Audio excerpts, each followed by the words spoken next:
failure management. So we're really lucky to have the PHN supporting us again with all our IT challenges that I'm not so good at, and with our CPD points, so which is great. And we hope you really enjoy this session. So brought to you by the Heart Failure Service at Western Health. The next slide, thanks. So I'd like to begin this evening by acknowledging the traditional custodians on the land on which our work takes place, the Wurundjeri Woi-wurrung people, the Boon Wurrung people and the Wathaurong people. We pay respects to elders past, present and emerging, as well as pay respects to any Aboriginal and Torres Strait Islander people in this session with us today. So everybody tonight is muted. If you have any questions, can you please put them in the Q&A box, because we'll be monitoring that. And we're going to take the questions at the end of the session. They'll come up anonymously, so don't stress about that. A little bit of housekeeping. So because we're on Zoom, I don't need to direct you to where the bathrooms and things are. But if you are on screen with a name is coming up different to the name that you've registered with, can you please just go into the chat box and let us know who you are, so the PHN education team can tick you off the list and get your CPD points. Health pathways is something that everybody I'm sure knows about, but in case you don't, it is a single source of information for GPs about clinical management and referral and other resources that you might find helpful. So there's some pathways that have been written by local GPs, and hospital-based specialists and other subject matter experts have contributed. So there is a, next slide please. There's some specific heart failure pathways. So, and with lots of direction about what to do when you're managing heart failure and how to refer them. So there's some assessment. We've got quite a few slides on health pathways, so we're going to flick through these. Some slides on assessment, management, how to escalate if there's any significant issues of concern, what to do initially, looking at medications, and how to access other allied health services, and then heart failure management plans, and how to refer in for cardiac rehab services. Just flicking through those. And there's our referral information there on the Health Pathways page, as well as referral guidelines that will be on our hospital website as well. And there's some useful resources there for GPs and also some information for patients, which is really important for them. So if you don't have access to Health Pathways, I'd encourage you to contact the PHN and they will give you access, and there's lots of fantastic information in there for you to have a look at. So our first speaker tonight is Dr. Stav Papapostolou. She's a cardiologist and clinical lead of the Heart Failure Clinic at Western Health. Her main interest in cardiology and heart failure management, as well as cardiac imaging. And she completed majority of her cardiology training at Alfred Health and has subsequently undertaken non-invasive cardiac imaging fellowship at Monash Health and is now doing a PhD. And she's also joined by Emma Morris and Louise Watson, who are our clinical nurse consultants in the Heart Failure Service of Western Health. So I'm going to hand over now to Stav, who's going to share her screen. So thanks very much, Stav. So thanks for that, Jo.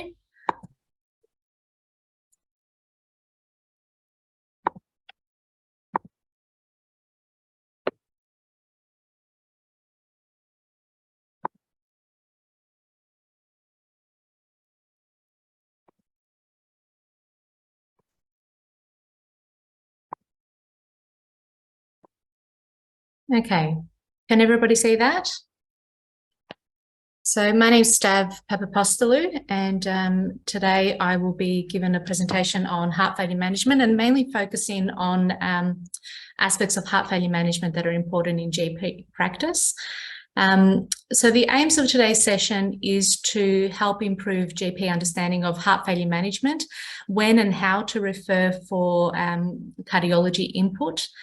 And the main focus of tonight will be how to manage the patient that has only just been diagnosed with heart failure or just recently diagnosed from a discharge from the hospital, how to use the newer heart failure medications, how to safely uptitrate these following discharge, and in between. Steph, sorry to interrupt. We can't see your slides. Oh, okay. Let's try that again. Can you see that? Yeah, we can see. Yeah, we can see them now. All right, let's start again. Can you see that? Yep. Yes. Perfect. All right. So the main focus of today's session will be to go over the safe uptitration of medications following discharge, especially focusing on some medications that are newer in the treatment of heart failure, things like Entresto, the SGLT2 inhibitors. We'll touch on some medications that might be potentially harmful in heart failure and which medications we might want to stop, how to provide a patient with flexible diuretic plans. And at the end, we'll be joined by two of our heart failure nurses at Western Health who will go through what their role is in the management of heart failure patients in the hospital and in the community, and about the importance of referral to community services. An aim is also to help improve the understanding of the difference between HFrEF, which is heart failure with reduced ejection fraction, and HFpEF, which is a clinical syndrome of heart failure with preserved ejection fraction, and the different treatment strategies and medications that we use in these very different conditions. And we'll also touch on the importance of treating comorbidities that may worsen heart failure, things like sleep apnea, obesity, atrial fibrillation, etc. So this is the outline of tonight's talk. We'll start with a definition of what is heart failure, the causes and precipitants, how to diagnose, how to manage the patient post a recent discharge from hospital, how to safely uptitrate treatment, and how to refer to community services and cardiology. So what is heart failure? So it is a complex clinical syndrome where there are symptoms and signs that result from any structural or functional impairment of the ventricular ejection of blood, so systolic dysfunction, or ventricular filling, which is diastolic dysfunction. So essentially that means that the heart, either because of systolic or diastolic dysfunction, is unable to pump enough blood to meet the demands of the body. And the condition is important to know about because it's very common and it's becoming more and more common with our aging population. And it also carries a high rate of morbidity and mortality and a fairly high risk of readmission when the patient's been admitted with acutely decompensated heart failure. The risk of readmission to hospital is about 25% in the first month. It also carries a poorer longer-term prognosis than some cancers. So it is quite important to try and start guideline-directed medical therapy in those patients that we can, in order to reduce hospitalisation, improve morbidity, and also improve mortality. When we classify heart failure, there are different ways that we can classify it. So we might classify it based on ejection fraction. So there are different terms that you might hear being used. There are terms such as HFrEF, or which is heart failure with a reduced ejection fraction. Now, this term actually specifically refers to those patients that have an ejection fraction that is less than 40%. And it's in this cohort of patients that these newer medications have been shown to have evidence in terms of improving morbidity and mortality. And it's in this cohort of patients that we have the most evidence for guideline-directed medical therapy. The next group is heart failure with a mildly reduced ejection fraction. These are the patients that have an ejection fraction between 40 to 50%. There's less evidence for the guideline-directed medical therapy, and when we look at the PBS criteria, this cohort doesn't quite meet the criteria for starting some of the newer medications such as Entresto or the SGLT2 inhibitors. The third group, HFpEF, this term refers to a particular clinical syndrome where the patient has dyspnea on exertion or symptoms and signs of heart failure, but their ejection fraction is more than 50%, so it's in the normal range.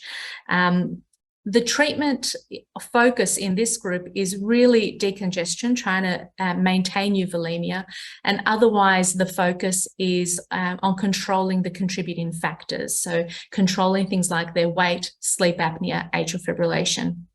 And there's some but minimal evidence for any mortality benefit with the other classic heart failure medications.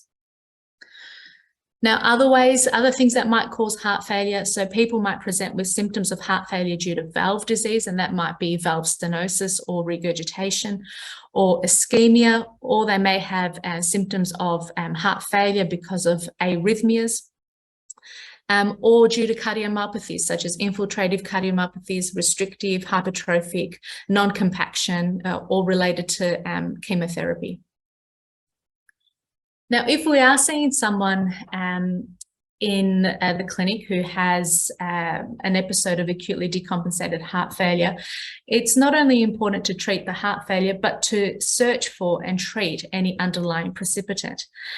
Now, this is a mnemonic that I've used since I was in medical school for the precipitants of acutely decompensated heart failure, and it's Mad Hatters, where M stands for MI or ischemia, A for arrhythmias, D for non-compliance with their drugs or their fluid, H stands for hypertension, A for anemia, T could be thyroid abnormalities or temperature, infection, the E, alcohol, which can often lead to worsening of heart failure or be a cause for a cardiomyopathy.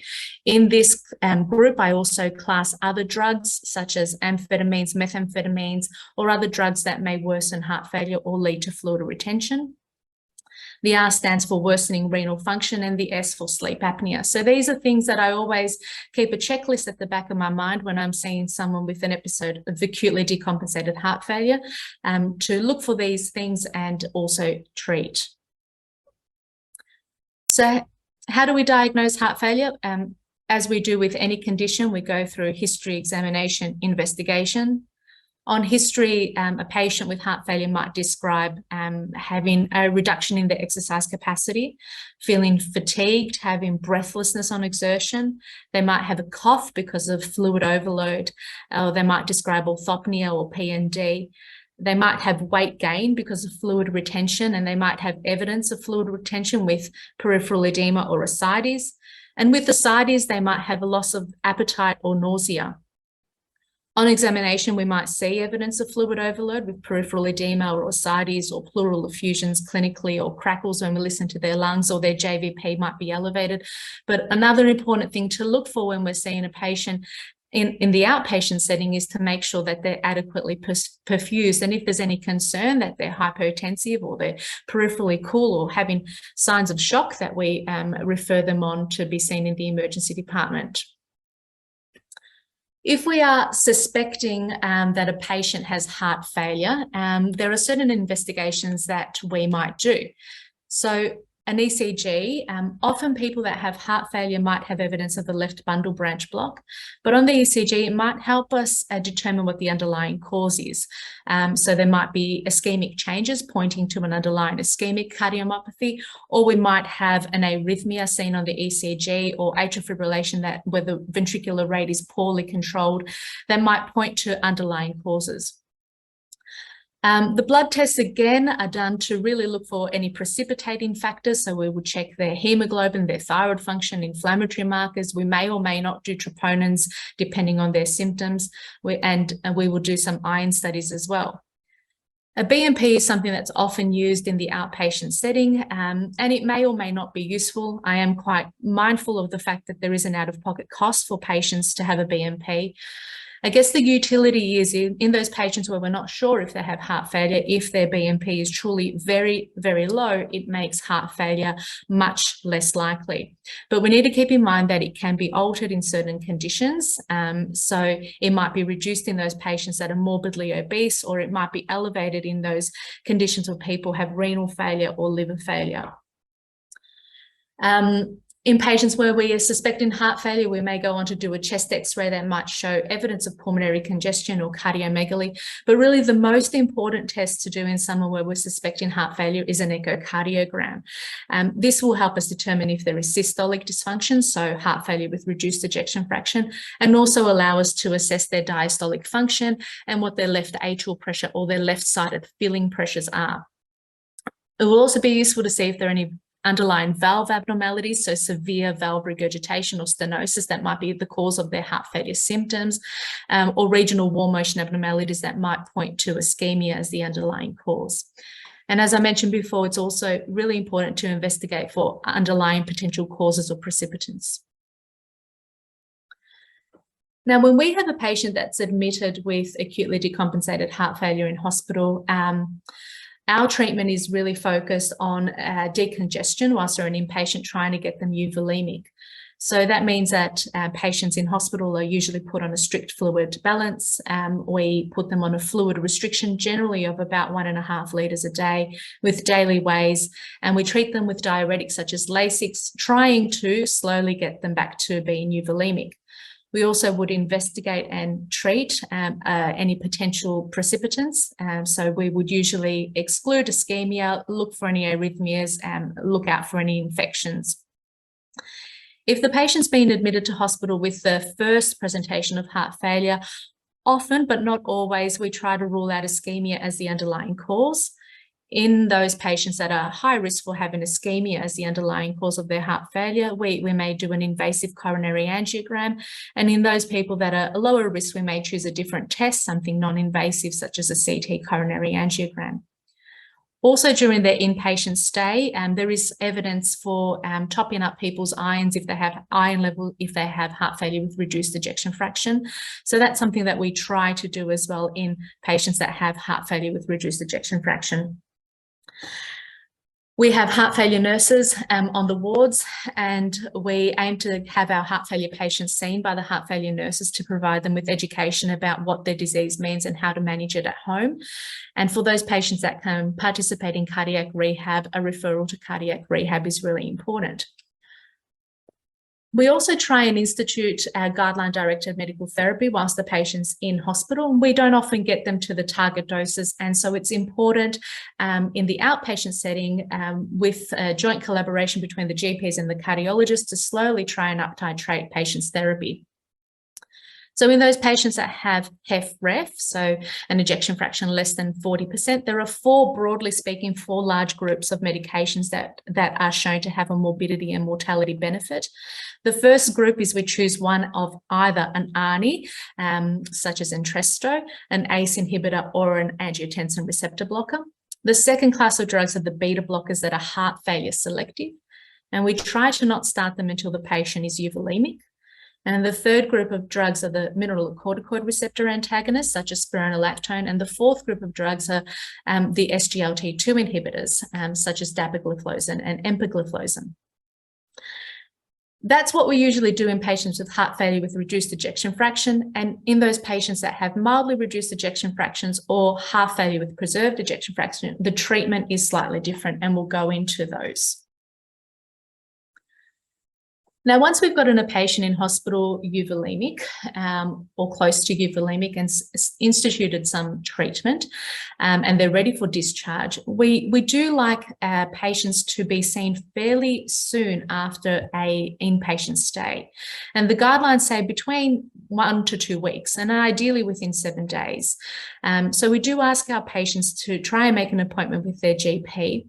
The purpose of that appointment is to ensure that with the institution of all the medications, that their blood pressure has remained stable, that their symptoms are stable or improving, and to do a fluid review and also to check their renal function, as a lot of these medications can affect the renal function and potassium. An early review is also important so that if everything is stable at that point, we can potentially uptitrate medications, trying to get them up to the maximum doses for the maximum benefit for the patient. Now, a lot of hospitals and at Western Health, we also have a rapid access clinic. So at Western Health, it's called the RACER Clinic. And for those patients with heart failure, they may be referred to the RACER Clinic, aiming for an appointment again between 1 to 2 weeks. However, unfortunately, sometimes we're unable to accommodate all patients within that time frame. And so we may instruct patients to try and make an appointment with their GP. So we'll start by looking at the medications that we use in those patients that have HFrEF, or an ejection fraction of 40% or less. So there are 4 classes, or 4 large classes of drugs that are shown to reduce morbidity and mortality and reduce hospitalisations in these groups. The first large group are the ARNIs, ACE inhibitor or angiotensin receptor blockers. The second group being the heart failure selective beta blockers. The third group, the mineralocorticoid receptor antagonists. And the fourth, the SGLT2 inhibitors. There are other medications that we may also prescribe for heart failure in this group, but they don't necessarily reduce mortality. So diuretics such as furosemide are used as needed for symptom benefit and to achieve euvolemia, but it doesn't carry a mortality benefit. Sometimes we might prescribe digoxin in our heart failure patients. However, again, there's no mortality benefit. And sometimes we might prescribe ivabradine or nitrates. Now, when we are prescribing medications in heart failure patients, it is important to take the patient's individual circumstances, their renal function, their other comorbidities into account when we're choosing which medications to start. When a patient is being seen in the outpatient setting, the safest way to start heart failure therapy is to not start everything all at once, and to uptitrate medications one at a time. And as I mentioned before, when we do start those beta blockers, to make sure the patient is euvolemic, as otherwise it can result in a deterioration in their clinical state. So group 1 of medications actually consists of 3 subgroups. So the ARNIs, angiotensin receptor neprilysin inhibitors, the ACE inhibitors, which I'm sure everyone's very familiar with, and the angiotensin receptor antagonists.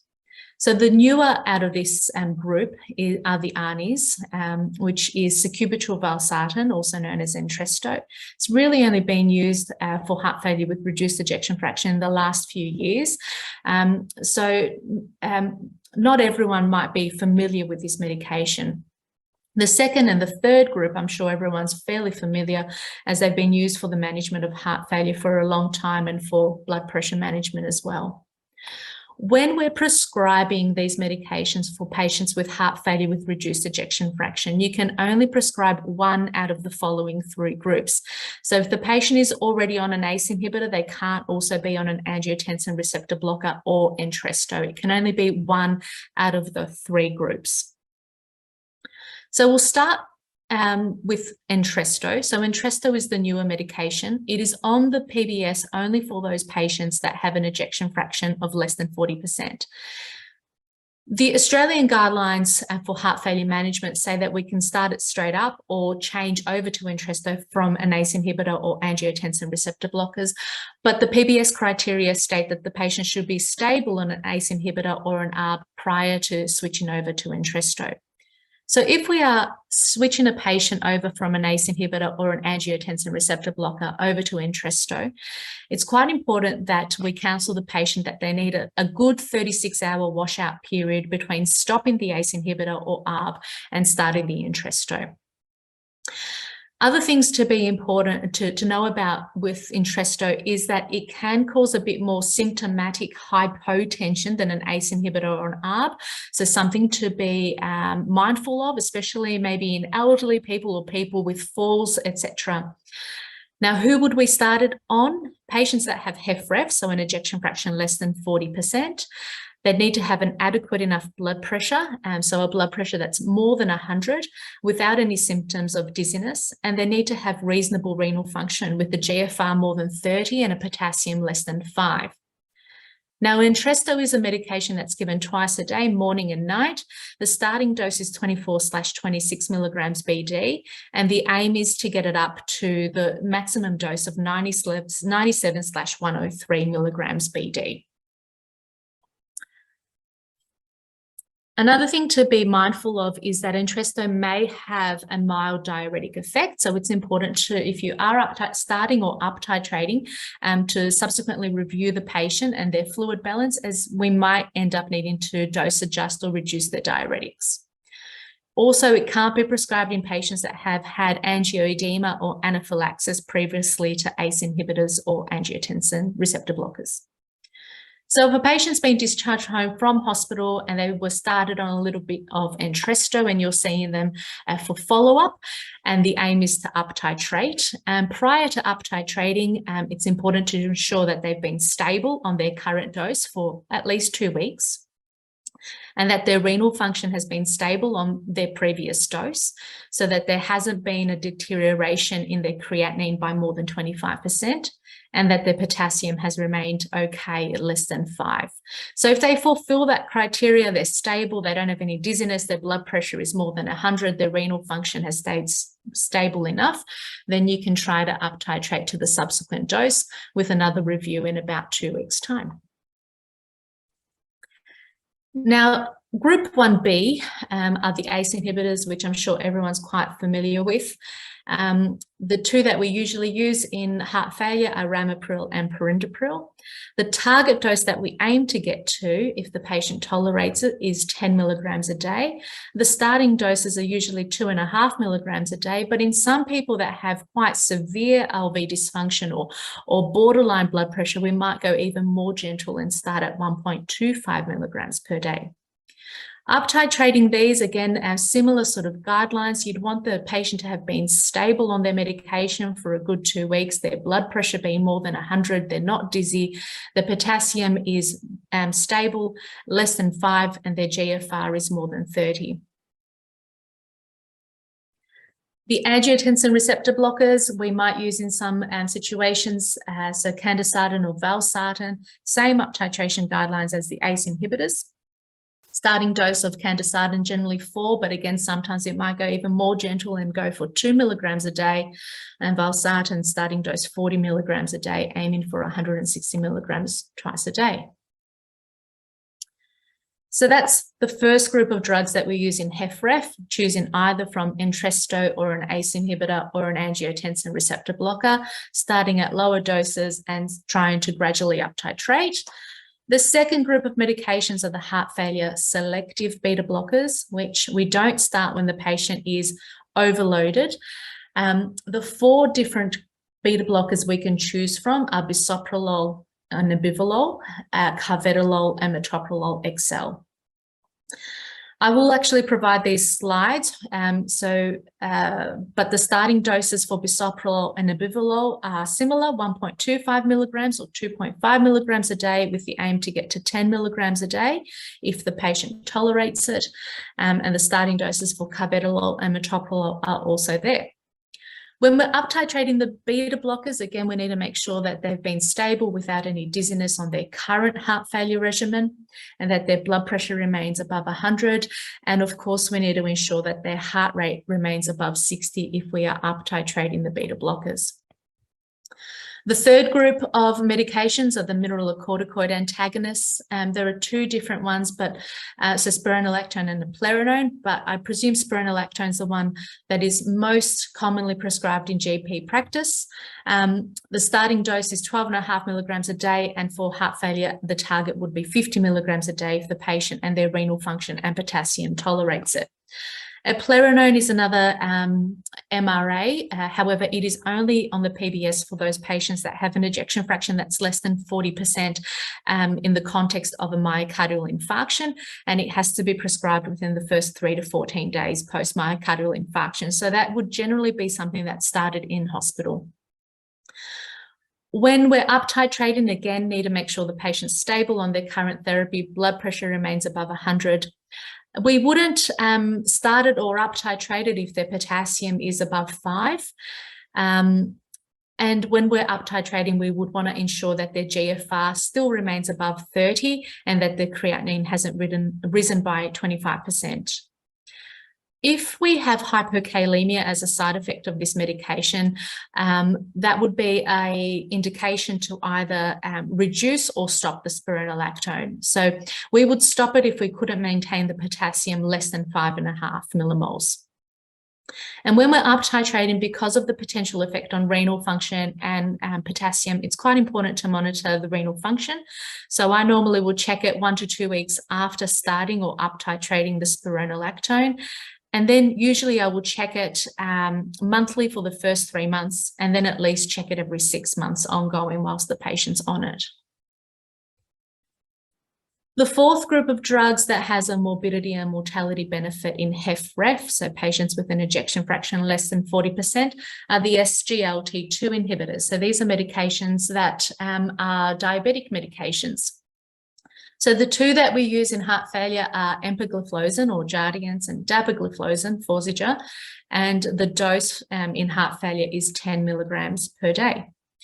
To qualify on the PBS, they need to have HFrEF, so an ejection fraction of 40% or less, and they need to be symptomatic.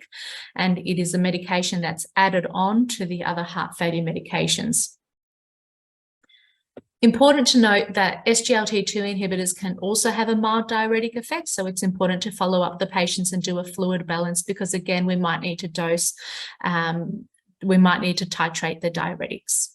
We need to counsel patients that there is an increased risk of UTIs on this medication and genital infections.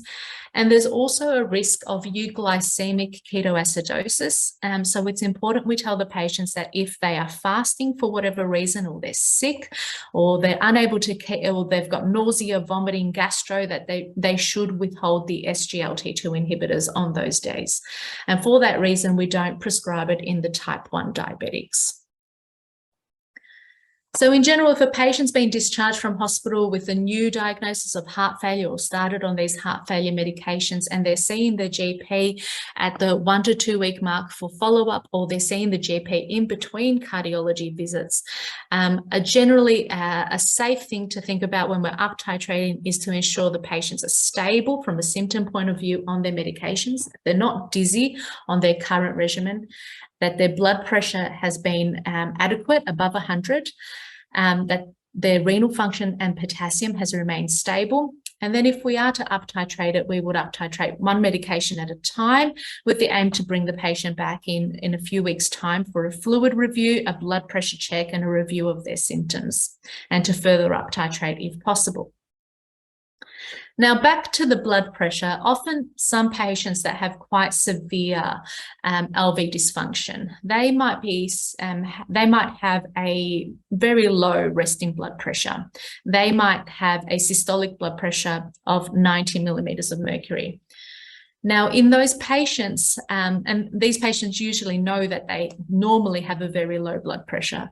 And in these patients, if they feel well and they don't have any dizziness, then there's no need really to back off on their heart failure medications. But we certainly wouldn't uptitrate in that setting. Now to talk about some of the other medications we use in heart failure. So the main diuretic we use is furosemide, and mainly that's for symptom benefit, decongestion, trying to get the patient back to euvolemia. And once we've got the patient euvolemic, then the aim is to reduce the Lasix to the lowest dose that's needed in order to maintain the euvolemia. So often we can get the patients completely off furosemide longer term. Now, in those patients that have a good understanding of their heart failure and are able to take control of their management as well, it may be a good idea to provide those patients with a flexible diuretic plan.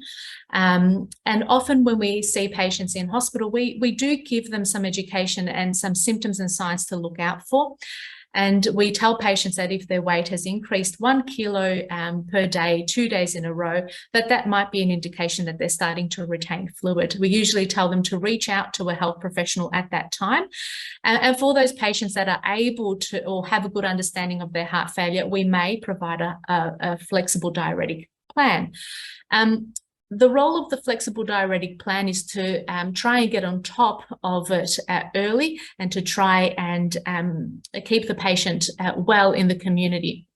We usually limit the increased dose of Lasix that we prescribe to a maximum of 3 days and instruct the patient to see the GP during that time as well for instructions for ongoing management.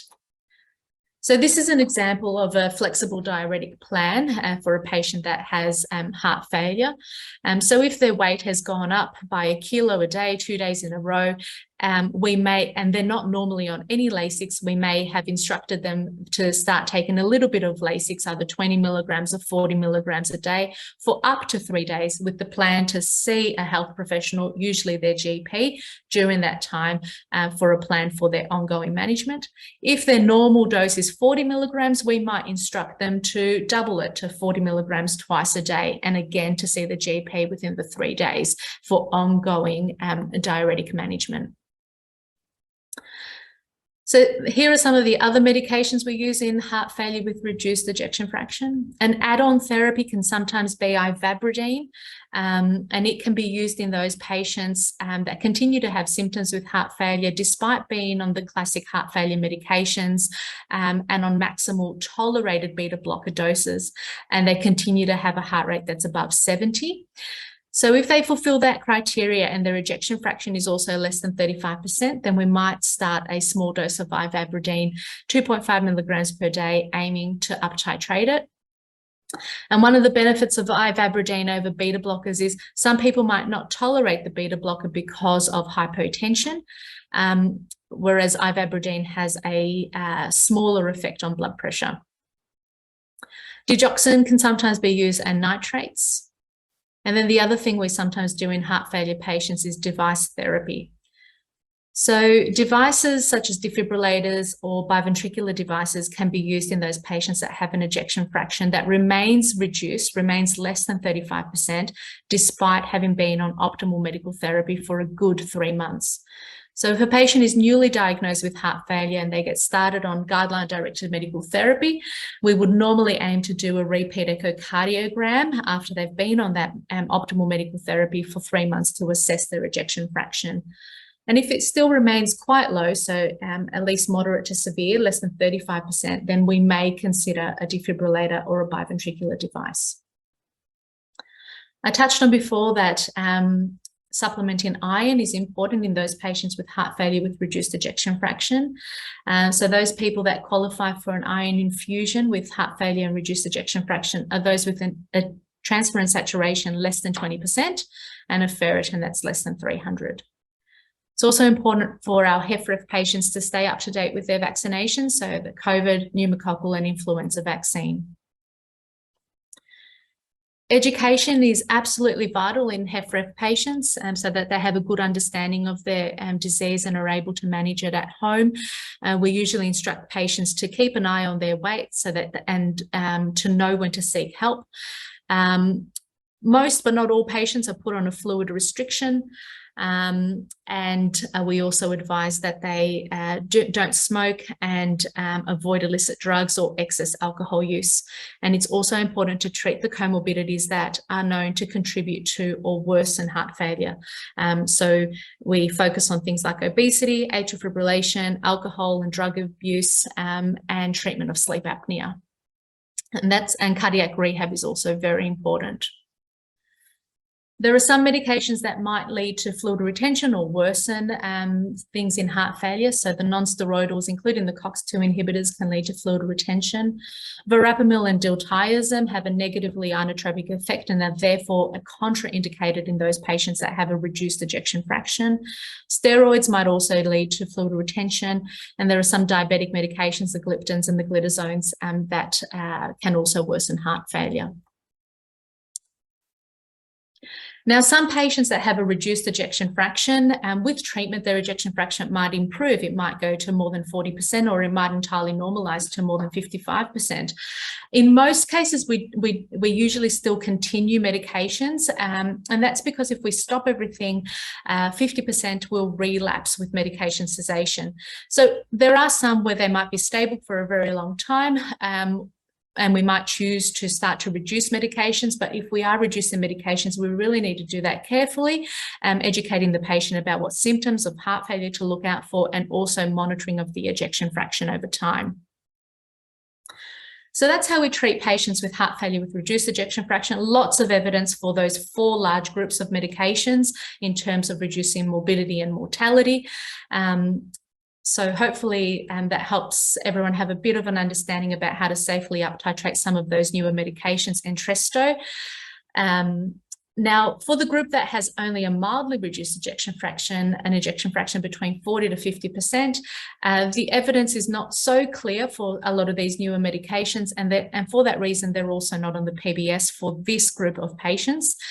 So when we're starting heart failure medications for mildly reduced ejection fraction, we're generally using those medications we're probably more familiar with because they've been used for a long time in heart failure. So either an ACE inhibitor or an angiotensin receptor blocker, then adding in a heart failure selective beta blocker, and then adding in a mineralocorticoid receptor antagonist.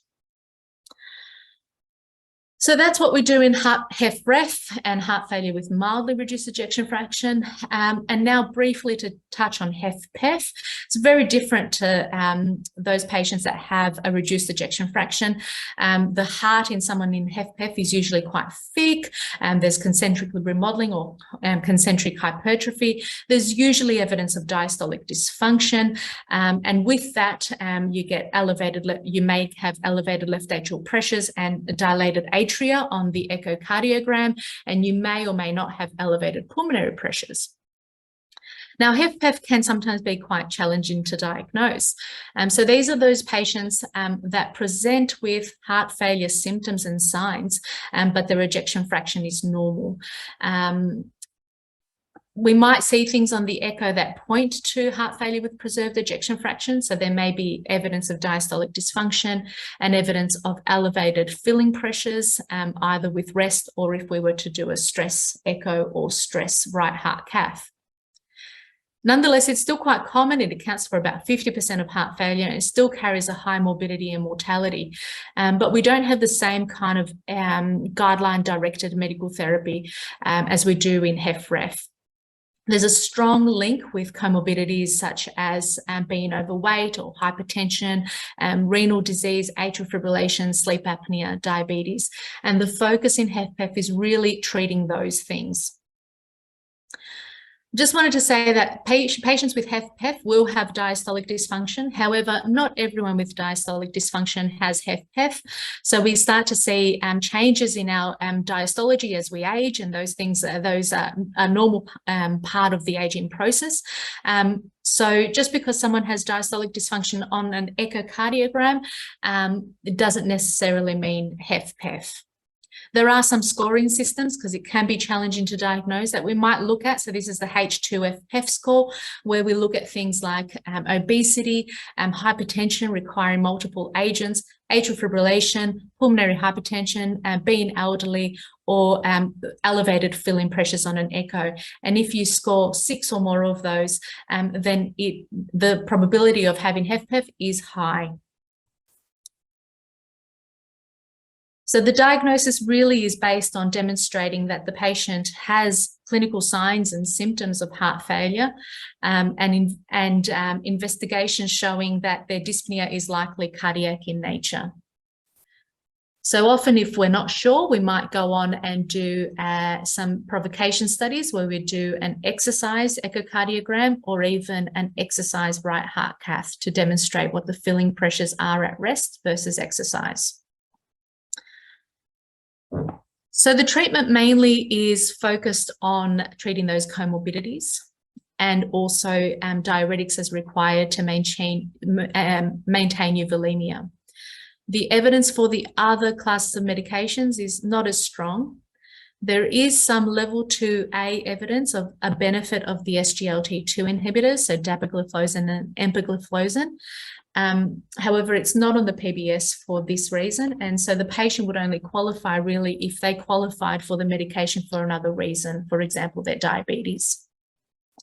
So the treatment in HFpEF is, number 1, diuretics is needed. As I said, level 2 evidence for the SGLT2 inhibitors, but it's not on the PBS. Level 2B evidence, weaker evidence, I should say, for Entresto, spironolactone, angiotensin receptor blockers. So when should you refer to cardiology? Well, patients that have a reduced ejection fraction all should be considered for a referral to cardiology, whether that is private or a public clinic. So for those people that are within the Western Health catchment, we do have a heart failure specific clinic. We do ask that the patient has an up-to-date echocardiogram attached to their referral that demonstrates that they have heart failure or cardiomyopathy. So we'll see patients that have cardiomyopathies, whether that's restrictive, hypertrophic, infiltrative, related to chemotherapy or other, and we'll see patients with a reduced ejection fraction. And we'll see patients that have HFpEF if all those other conditions that contribute to HFpEF have been managed and they've tried maximal doses of diuretics and they continue to be symptomatic. So this is specific for those GPs working within the Western Health catchment.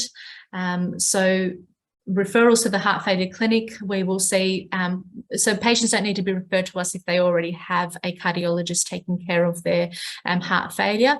And we also do need a diagnosis of heart failure prior to seeing the patient. What we'd really like to see included on the referral, I'm sure, is outlined in the health pathways as well that Joe brought up earlier. But a description of their clinical symptoms and their clinical state is really quite important for us to help to triage the referral, their current medications, their past history, so that we can triage the referral and see them in a timely fashion. As well as the echocardiogram, we'd like an ECG and their recent blood tests, so just their general blood tests, and if available, the results of any stress testing or lung function testing, sleep studies, etc. Now that's all for me. However, we'll leave the questions to the end, and I will pass on now to our heart failure nurses to talk about their role. Thank you.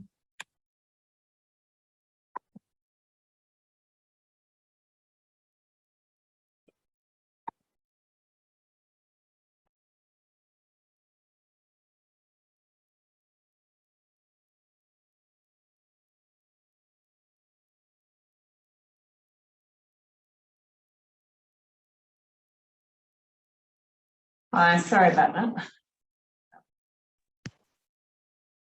My name's Emma Morris and Louise Watson is also here. We are two of the heart failure CNCs at Western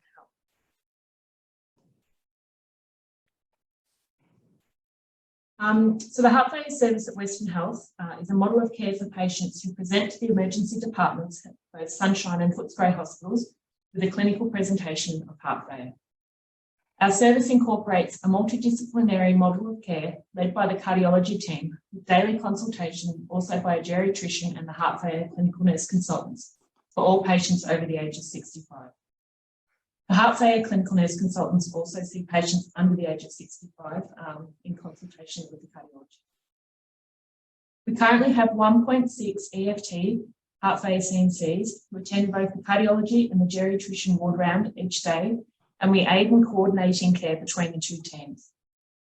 We promote a holistic coordinated care with strong relationships between acute and community care, including our rapid access clinic, hospital in the home, palliative care, chronic and complex nursing service, which is also known as HARP, cardiac rehabilitation, and some GPs. We assist with discharge planning and referrals to community services. Twice a week, we have multidisciplinary team meetings to plan discharges. And we also provide quite a lot of education on heart failure to our heart failure service patients. And we also see external referrals to patients that come under other units with heart failure. We also provide a lot of education to staff. So our rapid access clinic is a single follow-up appointment, which is usually, we aim to see everyone within a week, but it sometimes stretches out to 2 weeks, post-acute ward discharge for review by a Gen Med registrar. The patient will come into hospital and they'll have a UECs and a BMP done at the hospital prior to their appointment. They'll be seen by the Gen Med registrar who'll do a fluid assessment and do a POCUS ultrasound and titrate medications as required. Following this appointment, the ongoing care of the patient's heart failure is to be managed by either the heart failure clinic or by their private cardiologist or GP. We strongly encourage all our patients to attend cardiac rehabilitation, and we have a community-based rehabilitation at Sunshine and Williamstown hospitals. It's nurse-led and physiotherapist-led. We have a heart failure rehabilitation program, which focuses on exercise, increasing physical activity and education to support health management. You can, GPs can also refer via the community services page, via fax or email, or you can call CBR Rehab as well. If the referral is related to a hospital admission, it will be prioritised and they'll usually be contacted within 2 to 4 weeks. Our chronic and complex nursing service, which was previously known as HARP, is a community-based home visiting specialist nursing service. Our nurses provide disease management, education and support, and they follow the Australian Heart Foundation heart failure guidelines. We have really strong relationships with our CCNS nurses, and they liaise frequently with the SEEDs. They can also make referrals for additional support for patients when they're at home and help with assessments and referrals to such services such as community palliative care, Bolton Clark, continence clinics, my aged care referrals. We have community geriatrician and home visiting pharmacists. They provide care coordination for up to 3 months and help improve their self-management of patients, managing their heart failure. Just another little thing that the Western Health Heart Failure Service is involved in at the moment. We're partaking in a collaborative with Safer Care Victoria in 2022-23. We were aiming to reduce hospital representations and readmissions by 20%. The collaborative is following the IHI Breakthrough Series design, and we bring together multiple health services across Victoria to work on improving care for patients with heart failure. Teams from each health service will work together to implement change to achieve goals. Throughout this collaborative, we're following the 5 steps to a safe heart failure discharge, which is something the Heart Foundation has been advocating. We're promoting safety and best practice. Through the collaborative, we provide education on the symptoms of heart failure, provide a written action plan and discuss when to seek help, promote medication adherence and ensure that the patient understands their medication plan. We organise medical review with a health professional within 7 days of discharge from hospital, and emphasise the importance of cardiac rehabilitation, physical activity and community chronic disease management programs. And this is our generic email address. Our contact details and phone numbers are also on the GP page on the internet for Western Health. Louise, did you want to add something more? No, just that we're available for phone calls, for advice. If you've had a patient who's been admitted to Western Health or you just want some general advice on heart failure, we're more than happy to help out where we can. Our HARP service, our CCNS nurses work really collaboratively with us to liaise with the GPs, but you can contact us directly if you need any help or advice or information about heart failure. We really want to try and, we've been working really hard with the Heart Failure Collaborative to reach into the primary care networks to extend those networks and relationships, trying to get our patients seen within the 7-day time frame has often been challenging. So we've been working with Jo, who is our GP liaison at Western Health, to help us improve the outcomes in that space.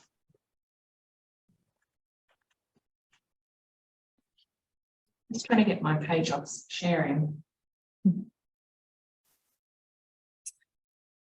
Great. Thanks, Louise and Emma and Stav, for a fantastic presentation and run through. It was really detailed, and I think, you know, it's given us lots of great information and resources there. So that's really good. And I guess what I would say as a GP, you know, sometimes I know people from the hospital are ringing and wanting to speak to the GP. It can be really quite challenging, but most GP practices have a nurse in the practice, and so they're always a good point of contact to let them know that you know, you've got a patient coming out of hospital and can they help get that sort of speedier appointments. Most practices can accommodate and work around that, you know, especially if it's one of their long-term patients that, you know, they'd rather see them earlier than wait until the patient can't get an appointment and deteriorated and everything starts to unravel. So, you know, I think that's really important for us all to be working together and, you know, taking those phone calls backwards and forwards. I think that's, you know, that team-based care, and I think that works best for the patient outcomes.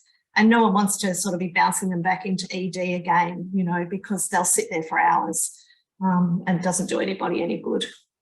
So, so we do have some a few questions here. So they're probably all for Stav. So the question is, what is ivabradine, please? Okay, so sorry, something just fell in the background. So ivabradine is a medication that works as a funny channel inhibitor. So it works on the sinoatrial node, testing my pharmacology knowledge, to slow the heart rate. The indications for it are in those patients that have heart failure and are not tolerating beta blockers or cannot tolerate increased doses of beta blockers, and their heart rate remains above 70 beats per minute. So in those patients where their heart rate is still elevated, and we can't uptitrate beta blockers for whatever reason, whether they're not tolerating it due to side effects or their blood pressure isn't tolerating it, then we might choose ivabradine. Now, because it works on the sinoatrial node, it's only useful in those patients that are in sinus rhythm. So it won't work in those heart failure patients that are in atrial fibrillation. So it's a medication that works to slow the heart rate down. And you would use it in those patients that have a reduced ejection fraction, that can't tolerate increasing doses of beta blocker for whatever reason, whether it's their blood pressure or negative side effects. And instead, you might choose to start ivabradine if their heart rate is above 70. It can also be used as an anti-anginal. So it's also in the PBS as an anti-anginal for those patients that have coronary artery disease. The other benefit of ivabradine is that it has less of an effect on blood pressure. So beta blockers can cause a drop in blood pressure. Ivabradine is less likely to do that. So when we're limited by blood pressure and their heart rate is still not well controlled, because we're aiming to get their heart rate at about 60. So if their heart rate is still above 70, then we would consider ivabradine. Great, thank you. No worries. Another question, is there a benefit in choosing one beta blocker over another? So there are some things to consider. So some once a day dosing, for example, others are twice a day dosing. So always consider what the patient's preferences are in terms of that. When it comes to those people that have lung disease, I usually go for nebivolol. I find that is probably safer. Always still cautious in those people that have a significant reversible obstructive airways disease, but nebivolol is probably the safer option to use. In those patients where their cardiomyopathy might be, where they might have atrial fibrillation and rapid ventricular rate as a prominent feature, then often metoprolol XL is used a bit more. So yeah, there are some circumstances, and nebivolol more for those people with lung disease, and carvedilol sometimes are used for the younger patients as well that are very active. Great, thank you. And another question, is it okay for a patient to use two types of beta blockers? So I wouldn't, from a safety point of view. So one beta blocker and uptitrate to the maximal dose. Otherwise, the risk of bradycardia or side effects, I think, is too high. So no. Great, thank you. I think that's all our questions. Any questions? Any other questions for anybody else, from anyone else? No? We've done very well. It's right on 8 o'clock. We're all a bit worried that we had lots of information to share and we might go over time. So I'd really like to thank Stav and Emma and Louise for all their hard work, that, you know, putting all the slides together and sharing that information and giving up their time to come and present tonight. And also to the PHN education team, because they're always really helpful, and we're always bombarding them, trying to get our CPD points in, because it's really important at this time of year for everyone to have all that available.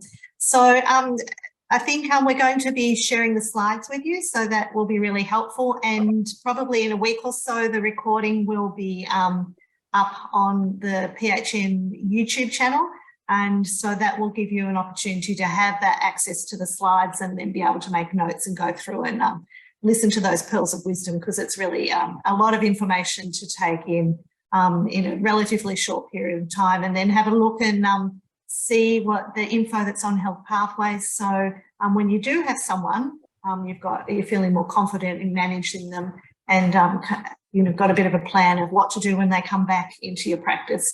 And know that, you know, if you get a bit stuck and you're not sure what to do, then you can always phone a friend. So Louise and Emma are on the end of the phone. We do have their contact details on the hospital website, and also on our key contacts list, which we do send out regularly, but that is also on the website, and I have that printed out and up on my wall, because I don't know everyone's phone number, even though I sort of work in the hospital. So they're my tips of things that might be helpful for out in the real world. So thank you very much. And I think that we'll be in touch. We're sort of trying to do an education session every 4 to 6 weeks, just trying to see if we can get one up for March from the geriatric team. So thanks very much, everybody. Thanks everyone for coming, and thanks Joe and PHN for organising. Thanks for having us. Thank you.